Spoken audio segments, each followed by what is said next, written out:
Goa night club के दोनों मालिक देश छोड़कर हुए फरार। गौरव लूथरा और सौरभ लूथरा दिल्ली से थाईलैंड के लिए फुकेट भागे।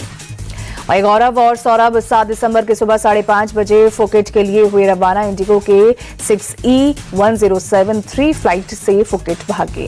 गोवा पुलिस सीबीआई की मदद से इंटरपोल के जरिए इनकी लोकेशन ट्रेस करने के लिए कोशिश शुरू। गोवा पुलिस ने दोनों के घर पर चिपकाया नोटिस। गोवा पुलिस ने क्लब का मैनेजर भरत कोहली को दिल्ली से गिरफ्तार किया। पूछताछ के लिए गोवा ले जाया गया। गोवा क्लब अग्निकांड के बाद नोएडा में प्रशासन का एक्शन, फायर ब्रिगेड और आबकारी विभाग ने रोमियो लेन समेत 102 रेस्टोरेंट और बार की जांच शुरू की।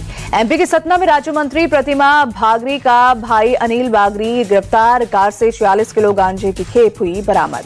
अनिल बागरी के साथ ही पंकज सिंह को भी पुलिस ने किया गिरफ्तार। कोर्ट में अनिल बागरी और पंकज सिंह को 19 दिसंबर तक न्यायिक हिरासत में भेजा। अनिल बागरी की गिरफ्तारी के बाद कांग्रेस हुई हमलावर। पूर्व विधायक कल्पना वर्मा ने तुरंत एक्शन और राज्य मंत्री प्रतिमा बागरी के इस्तीफे की मांग की। यूपी के मिर्जापुर में धर्म परिवर्तन से इनकार करने वाली लड़की पर ब्लेड से हमले का आरोपी सैफ की तलाशी तेज। रामबाग और कुरैश नगर में घर घर की जा रही है तलाशी।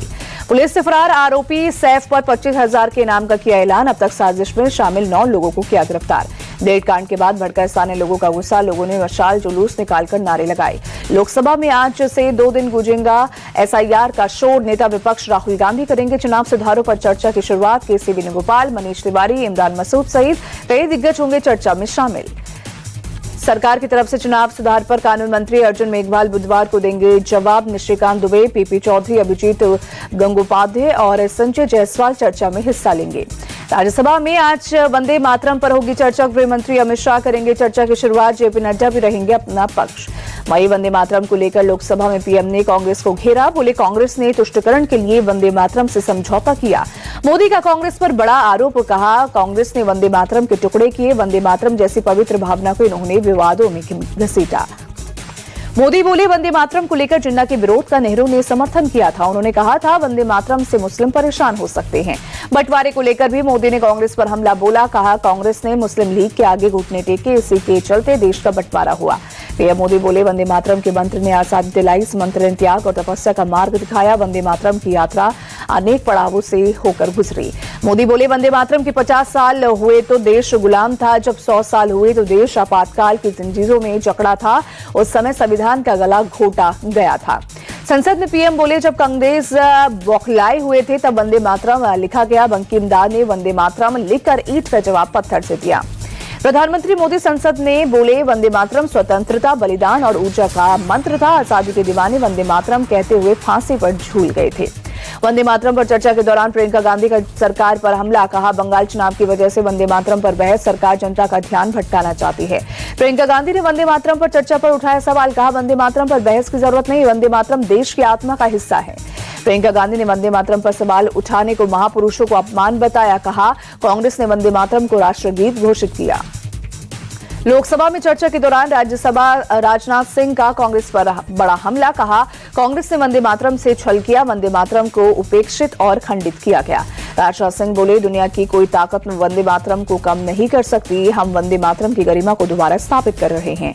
लोकसभा में अखिलेश ने बीजेपी पर निशाना साधा। बोले वंदे मातरम सिर्फ गाने के लिए नहीं है, निभाने के लिए भी। आज के दरारवादी देश को तोड़ना चाहते हैं।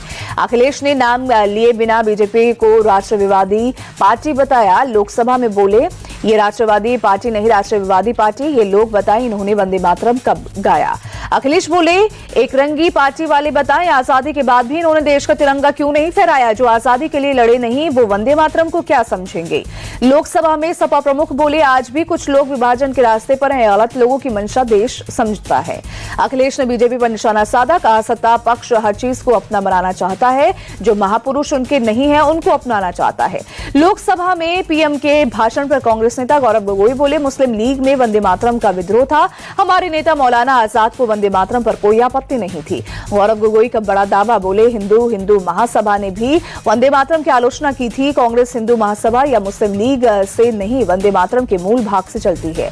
गोगोई बोले वंदे मातरम ब्रिटिश शासन के विद्रोह में था। ये गीत से हम अंग्रेजों को बताना चाहते थे हम झुकेंगे नहीं। पीएम बताएं कि उनके राजनीतिक पूर्वजों ने इस मंशा को कब पूरा किया। आप दिल्ली के अध्यक्ष सौरभ भारद्वाज ने कहा वंदे मातरम के 150 साल पूरे होने पर जो सबसे बड़ा उपहार पीएम मोदी देश को दे सकते हैं वो है पीओके लोगों को वापस लाया जाए। सौरभ भारद्वाज ने कहा, चीन ने जो जमीन हथियाई उसे भी वापस लिया जाए, वरना बाकी सब बातें हैं, आप कुछ बोल दें और विपक्ष कुछ बोल दें।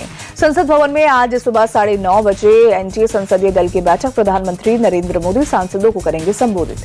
पंजाब कांग्रेस ने नवजोत कौर सिद्धू को किया सस्पेंड, सीएम बनने के लिए 500 करोड़ वाले बयान पर मचा था हंगामा।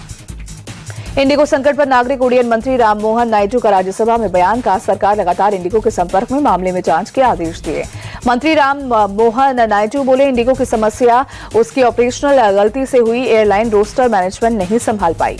राज्यसभा में उड्डयन मंत्री बोले, पायलटों और सिस्टम की सुरक्षा को लेकर सरकार प्रतिबद्ध, इंडिगो को नियमों का पालन करना होगा। इंडिगो संकट का मामला सुप्रीम कोर्ट पहुंचा, कोर्ट ने तुरंत सुनवाई से इनकार। सीजेआई बोले, यह गंभीर मामला, सरकार ने समय पर संज्ञान लिया, अभी हम दखल नहीं देंगे। दिल्ली हाईकोर्ट भी पहुंचा इंडिगो संकट का मामला, जनहित याचिका दाखिल, सरकार और एयरलाइन को निर्देश जारी करने की अपील, बुधवार होगी सुनवाई। दिल्ली एयरपोर्ट पर बीती रात भी परेशान दिखे यात्री, इंडिगो की फ्लाइट में देरी या कैंसिलेशन बनी वजह। दिल्ली एयरपोर्ट पर परेशान एक यात्री ने कहा, एयरपोर्ट पहुंचने के बाद पता चला कि फ्लाइट कैंसिल हो गई, फ्लाइट का स्टेटस 2 घंटे पहले बताना चाहिए था। यात्री ने शिकायत करते हुए कहा, जब हमने स्टाफ से कमरा देने के लिए कहा तो उन्होंने कहा कि वो ये सुविधा नहीं देते। दादरा और नगर हवेली के दादरा में बीती रात बड़ा हादसा, इंडस्ट्रियल इलाके में लगी भीषण आग, किसी तरह की जनहानि की खबर नहीं।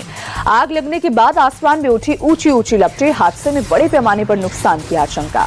खबर मिलते ही मौके पर पहुंची दमकल की टीम, काफी मशक्कत के बाद हालात पर पाया काबू, आग लगने की वजहों की जांच जारी। हैदराबाद के साकेत कॉलोनी में एक रियल एस्टेट एजेंट जी वेंकट रत्नन की चाकू मारकर हत्या, ऑटो रिक्शा और बाइक से आए 5 से 6 लोगों ने किया हमला।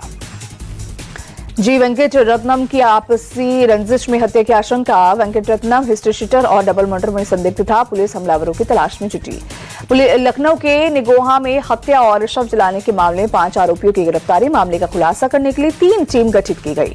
एक युवक की गुमशुदगी मामले की जांच के दौरान पुलिस को मिला था उसका आधा जला हुआ शव, बाद में 5 आरोपियों को किया गया गिरफ्तार।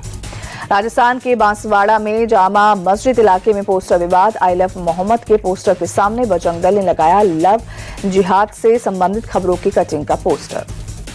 दोनों पोस्टर के आमने सामने लगने के बाद भारी तादाद में जमा हुए मुस्लिम समुदाय के लोग मौके पर पहुंची, पुलिस ने शांति बनाए रखने की अपील की। गुरुग्राम के बॉन्डसी इलाके में तेज रफ्तार थार का कहर, फोर्ड फिगो कार में पीछे से मारी टक्कर, 4 बार पलटी फोर्ड। वही फोर्ड फिगो के ड्राइवर को सिर और कंधे में आई गंभीर चोट, पुलिस ने थार के ड्राइवर को किया गिरफ्तार। बिहार के बांका में डाक पार्सल वैन से 2332 लीटर विदेशी शराब बरामद, 2 शराब तस्कर किए गए गिरफ्तार। झारखंड के देवघर से भागलपुर ले जाई जा रही थी शराब, पुलिस गाड़ी के मालिक और बाकी गिरोह की तलाश में जुटी। यूपी के मुजफ्फरनगर में घुसपैठियों के खिलाफ पुलिस का ऑपरेशन टॉर्च जारी, झुग्गी झोपड़ियों में रह रहे बाहरी लोगों के दस्तावेज की हो रही है जांच। मुजफ्फरनगर के सीओ सिटी सिद्धार्थ मिश्रा के मुताबिक घुसपैठियों को पकड़ने के लिए 1 महीने से चल रहा है अभियान, अभी तक कोई संदिग्ध नहीं मिला है। एमपी के सिवनी में एक ट्रेनिंग विमान हुआ क्रैश, अभ्यास उड़ान के दौरान 33 केवी हाई वोल्टेज लाइन से टकराकर गिरा विमान हादसे में पायलट सहित 2 लोग हुए जख्मी, स्थानीय गांव वालों ने घायलों को अस्पताल पहुंचाया। ग्वालियर में लॉरेंस बिश्नोई स्टाइल में दहशत फैलाने वाले बदमाश शिवांग भार्गव और उसके साथी का पुलिस ने निकाला जुलूस, खुद को बताता था लॉरेंस बिश्नोई का फैन। शिवांग भार्गव ने 2 दिन पहले बहोड़ापुर में एक घर के बाहर की थी फायरिंग, वीडियो बनाकर सोशल मीडिया पर किया था वायरल। राजस्थान के प्रतापगढ़ में सामने आई घर के बाहर से जूते चुराने वाली महिला चोर गैंग, गेट फांदकर जूते चुराने का वीडियो हुआ वायरल। गुजरात के गांधीनगर में राज्य साइबर क्राइम सेल का बड़ा एक्शन, साइबर धोखाधड़ी का भांडाफोड़ करते हुए 10 लोगों को गिरफ्तार किया। साइबर सेंटर ऑफ एक्सीलेंस अभियान के तहत कार्रवाई, गिरफ्तार आरोपियों से की जा रही है पूछताछ। पटना में बेकाबू कार ने कई लोगों को रौंदा, एक की मौत वहीं कई लोग घायल, सीसीटीवी में कैद हुई वारदात। बिहार के समस्तीपुर में बुलडोजर एक्शन जारी, जितवारपुर बाईपास रोड से हटाया गया अतिक्रमण। मैनपुरी में पुलिस चौकी बनी जंग का अखाड़ा, मामूली विवाद को लेकर 2 पक्षों के बीच जमकर हुई मारपीट। बिजनौर में लव जिहाद के आरोपी को जेल, सौरभ बनकर मुस्लिम युवक ने युवती का किया शोषण, शादी का बना रहा था दबाव। एसआईटी करेगी जहरीली कफ सिरप मामले की जांच, ड्रग माफियाओं के खिलाफ 128 एफआईआर दर्ज, यूपी के डीजीपी राजीव कृष्ण ने दी जानकारी। राजस्थान में हाईकोर्ट भर्ती परीक्षा में नकलचियों ने यूज किया जासूसी कैमरा, ब्लूटूथ फीड कर पास कर परीक्षा दी और एसओजी ने 4 कर्मचारियों को अरेस्ट किया। जयपुर लॉयन सफारी में चला बड़ा हादसा, सफारी के दौरान सैलानियों से भरी बस में लगी आग, समय रहते सभी सैलानियों को बस से सुरक्षित उतारा गया। बुलंदशहर में तेंदुए के देखे जाने के बाद दहशत बीती रात वन विभाग और पुलिस की टीम ने खेतों के आसपास चलाया तलाशी अभियान। तेंदुए को पकड़ने के लिए लगाया गया पिंजरा। प्रशासन ने लोगों से सतर्क रहने की अपील की। भोपाल मेट्रो के 21 दिसंबर से होगी शुरुआत। सीएम मोहन यादव ने खजुराहो कन्वेंशन सेंटर में किया ऐलान। सीएम मोहन यादव के मुताबिक भोपाल मेट्रो के प्रायोरिटी कॉरिडोर को मिल चुकी है। वहीं ग्रीन सिग्नल 12 से 15 नवंबर के बीच हुई गहन जांच।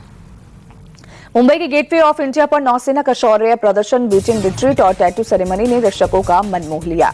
नौसेना दिवस 2025 के मौके पर 10 दिसंबर तक समारोह का आयोजन। देशवासियों को नेवी की परंपरा, टीम वर्क और क्षमता से परिचित करवाना है मकसद।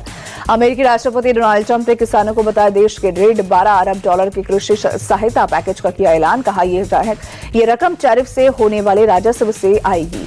राष्ट्रपति ट्रंप ने भारत से चावल के आयात पर उठाया सवाल। वित्त मंत्री से पूछा क्या भारत को अमेरिका में चावल डंप करने पर टैरिफ में छूट मिली, उन्हें टैरिफ देना ही होगा। ट्रंप के कृषि सहायता ऐलान के बाद कृषि मंत्री ब्रुक लॉरेंस ने किया साफ, 28 फरवरी तक किसानों को किया जाएगा पेमेंट। कहा $11 अरब खड़ी फसलों के लिए होगी, विशेष फसलों के लिए $1 अरब का इंतजाम होने बाकी। भारत और साउथ अफ्रीका के बीच 5 मैचों की T20 सीरीज का पहला मुकाबला आज ओडिशा के कटक में शाम 7 बजे शुरू होगा। मैच कटक के बारामती स्टेडियम में भारत और साउथ अफ्रीका की टीम ने की प्रैक्टिस। मैदान पर खिलाड़ियों ने जमकर बहाया पसीना। साउथ अफ्रीका के खिलाफ T20 सीरीज में शुभमन गिल और हार्दिक पांड्या की वापसी चोट के कारण दोनों खिलाड़ी पिछले कुछ समय से मैदान से थे बाहर। मैदान पर वापसी के लिए शुभमन गिल तैयार। मैच से पहले 2 घंटे तक किया अभ्यास। हार्दिक पांड्या ट्रेनिंग से रहे दूर। हार्दिक पांड्या की टीम में वापसी पर बोले कप्तान सूर्य कुमार यादव। कहा हार्दिक का अनुभव बहुत कीमती, टीम को शानदार संतुलन मिलता है। स्क्वैश खिलाड़ी जोशना चिनप्पा विश्व कप को लेकर पूरी तरह तैयार। कहा स्क्वैश विश्व कप में हर देश एक चुनौती पेश करेगा।